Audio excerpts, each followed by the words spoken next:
Louis-Auguste de France monte sur le trône à la mort de son grand-père Louis XV.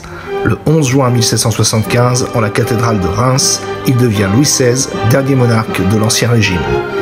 Pour sceller une alliance avec l'Autriche face au puissant royaume de Grande-Bretagne, le 16 mai 1770 est célébrée la noce entre Marie-Antoinette et Louis.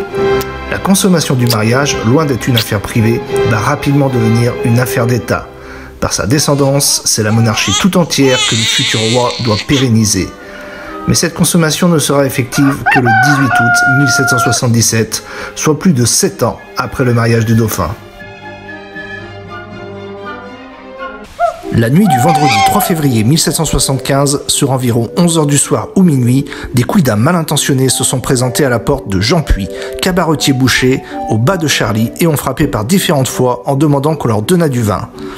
Ayant entendu ainsi heurter à la porte, Antoinette Berne, âgée de 17 ans, demeurant au service du dit Puy et de sa femme, demanda « Qui est là? Qu'est-ce que vous voulez ?»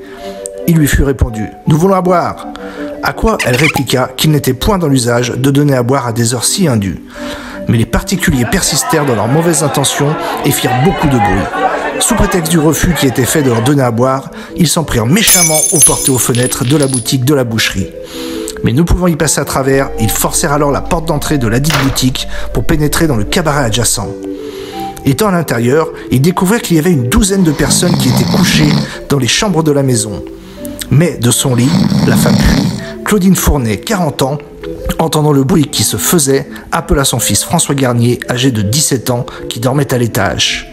Elle lui recommanda d'aller promptement chercher du secours. Le dit François Garnier se leva aussitôt de son lit, enfila ses culottes, passa le nez à la fenêtre et de suite descendit dans la rue. Cela obligea les mauvais garçons à sortir eux aussi du cabaret pour le suivre à coups de pierre. Mais il faisait nuit noire et les pierres ne l'atteignirent pas. Alors, n'ayant pu assouvir sur lui leur funeste dessein, les vauriens s'en prirent à la charrette du dit Puy.